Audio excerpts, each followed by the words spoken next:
Hello friends, welcome back to my YouTube channel. Friends, आज के इस वीडियो में हम डिस्कशन करने वाले हैं क्लास 12th केमिस्ट्री के बहुत ही इंपॉर्टेंट टॉपिक के बारे में, जो कि है ब्राउनी गति, टिंडल प्रभाव, वैद्युत कण संचलन और स्कंदन अपोहन। इन 4 से 5 टॉपिक के बारे में हम डिस्कशन करने वाले हैं।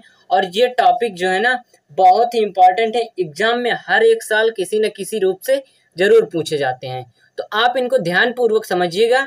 आपके सारे डाउट क्लियर हो जाएंगे इस वीडियो में। तो चलिए देरी न करते हुए वीडियो को करते हैं स्टार्ट। ठीक, तो सबसे पहले हम देखेंगे क्या होती है ब्राउनी गति। ब्राउनी गति क्या होती है, ठीक, सबसे पहले हम इसके बारे में डिस्कशन करते हैं। चलिए देखते हैं।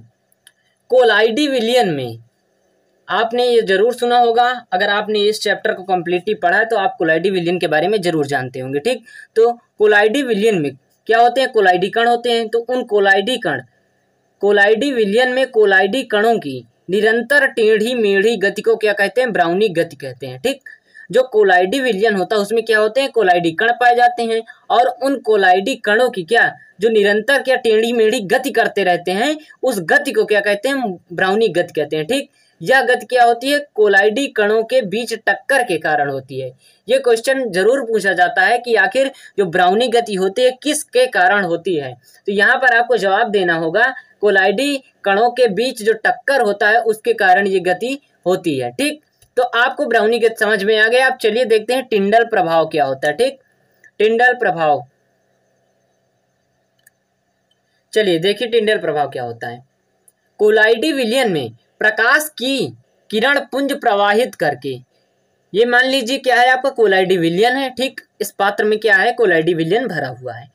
ठीक है, तो कोलाइडी विलियन में प्रकाश की किरण पुंज प्रवाहित करके उसे प्रकाश की दिशा के लंबवत देखने पर उसमें एक शंकु जैसी आकृति दिखाई देती है। इस घटना को कहते हैं टिंडल प्रभाव। ठीक, तो अब इस फिगर के माध्यम से आप समझिए, ये क्या है, कोलाइडी विलियन इस पर भरा हुआ है और यहाँ पर से क्या है, एक प्रकाश पुंज जा रही। ठीक, तो इस क्या कह रहा है, इस प्रकाश जो ये लाइट जा रही है इसके क्या लंबवत दिशा से देखने पर, इसके प्रकाश की दिशा में लंबवत यहाँ से इस प्रकार से देखने पर क्या उसमें एक शंकु जैसी आकृति दिखाई देती है।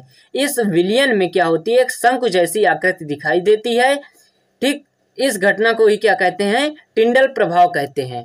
तो आई होप आपको टिंडल प्रभाव कायदे से समझ में आ गया होगा। अब चलिए देखते हैं वैद्युत कण संचलन क्या होता है। चलिए देखते हैं वैद्युत कण संचलन। वैद्युत क्षेत्र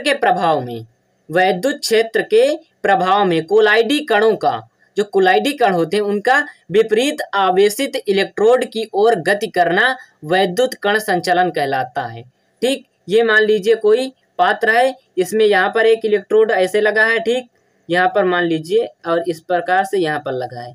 इसमें मान लीजिए क्या पॉजिटिव चार्ज है। ठीक, और इसमें क्या है, निगेटिव चार्ज है। ठीक, अब क्या होगा, जो घटना है, एक प्रोसेस है, इस किस प्रकार से, मान लीजिए वैद्युत क्षेत्र के प्रभाव के कारण, तो यहाँ पर क्या कहा है, वैद्युत क्षेत्र के प्रभाव में, तो यहाँ पर क्या है, इसमें क्या है, वैद्युत क्षेत्र है। और कोलाइडी कणों में क्या होता है, आवेश होता है। जो कोलाइडी कण होती है उसमें क्या होता है, चार्ज होता है। तो अगर जिसमें क्या होगा, विपरीत जो पॉजिटिव चार्ज वाले होंगे वो क्या होंगे, निगेटिव इलेक्ट्रोड की ओर अट्रैक्ट होंगे। ठीक, और गति करने लगेंगे। ठीक, जो इधर पॉजिटिव वाले होंगे, और जो निगेटिव वाले होंगे मतलब, तो वो क्या, वो विपरीत की तरफ भगेंगे, तो मतलब किधर, पॉजिटिव की तरफ गति करने लगेंगे। तो इस गति को क्या कहते हैं, इस गति को कहते हैं वैद्युत कण संचलन। तो जो कोलाइडी कण होते हैं तो क्या होते हैं, विपरीत आवेशित इलेक्ट्रोड की ओर गति करने लगते हैं। अगर वो धनात्मक उसमें चार्ज है तो क्या होगा, वो ऋणात्मक की ओर जाएगा, और अगर उसमें ऋणात्मक चार्ज है तो किधर, धनात्मक की ओर गति करने लगेगा। इस गति को ही क्या कहते हैं, वैद्युत कण संचलन कहते हैं। ठीक, चलिए अब इसके बाद देखते हैं स्कंदन क्या होता है। देखिए स्कंदन क्या होता है। स्कंदन उसे कहते हैं यदि कोलाइडी कण में अभी हम पीछे बताएं कि क्या होता, आवेश होता है। यदि कोलाइडी कणों से आवेश को हटा लिया जाए, ठीक, जो उस पर आवेश होता है, चार्ज होता है, उसको क्या किया जाए, हटा लिया जाए, तो ये कण एक दूसरे से संयुक्त होकर, जो कण होंगे क्या होंगे, एक दूसरे में संयुक्त हो जाएंगे, मिल जाएंगे आपस में, और क्या करते हैं, एक बड़े आकार का, संयुक्त होकर बड़े आकार का कण बनाते हैं। इस क्रिया को हम क्या कहते हैं, स्कंदन कहते हैं। ठीक, चलिए अब देखते हैं अपोहन क्या होता है। अपोहन, आप इसको समझिए। अब देखिए अशुद्ध साल को, जो अशुद्ध साल होता है, साल को अर्धपारगम झिल्ली में भर करके जल से भरे पात्र में लटका दिया जाता है। ठीक, जिससे क्या होती है, अशुद्धि धीरे धीरे जल में विसरित हो जाती है तथा जो शुद्ध साल होता है वो थैली में बच जाता है। तो इसको देखिए फिगर के माध्यम से हम आपको समझाते हैं। देखिए यहाँ पर मान लीजिए ये क्या है, जल से भरा हुआ क्या है, एक टैंक है। ठीक, इसमें क्या भरा हुआ है, जल से भरा हुआ है। और यहाँ पर क्या किया गया, अर्धपारगम झिल्ली में इस प्रकार से कुछ अशुद्ध साल को भर लिया गया। ठीक, ये क्या है, अर्धपारगम झिल्ली, इसमें क्या अशुद्ध साल को हमने भर लिया।